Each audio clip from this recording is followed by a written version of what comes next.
झाडांचं स्टोरेज वाढवण्यासाठी आपण खत व्यवस्थापनाद्वारे कसं नियोजन करू शकतो? थोडक्यामध्ये जर सांगायचं ठरलं तर कुठल्याही पिकाच्या 4 स्टेज असतात, ज्यामधली पहिली स्टेज जरी आपण बघितलं तर सुरुवातीच्या अवस्थेमध्ये झाडाला जे आहे का जास्त अन्नद्रव्यांची गरज नसते.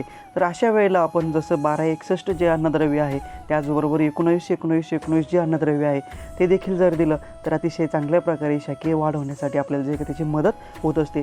दुसरी अवस्था आहे ती म्हणजे की फुल सेटिंग अवस्थेमध्ये आपल्याला जे आहे का प्रामुख्याने फॉस्फरस म्हणजे की स्फुरद हे अन्नद्रव्य आपल्याला कंपल्सरी देणं खूप गरजेचं आहे. त्याचबरोबर बोरॉन झालं, झिंक झालं, कॅल्शियम झालं, हे अन्नद्रव्य जे आहे का आपल्याला देणं खूप गरजेचं आहे. त्याचबरोबर तिसरी जी गोष्ट आहे ती म्हणजे की फळ अवस्थेमध्ये आपल्याला जे आहे का नायट्रोजन, फॉस्फरस आणि पोटॅशियम तिन्ही अन्नद्रव्ये जे आहे का आपल्याला समान देणं खूप गरजेचं आहे.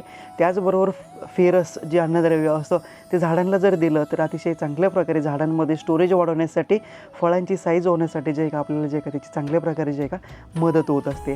त्याचबरोबर चौथी जी अवस्था आहे ती म्हणजे की परिपक्व अवस्था.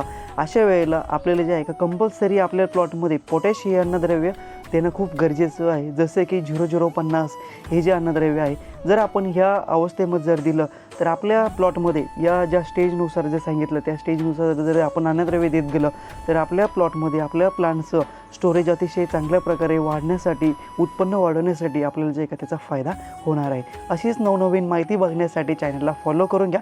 काही अडचणी असेल तर कमेंट बॉक्समध्ये जरूर तुम्ही कमेंट करू शकता. धन्यवाद.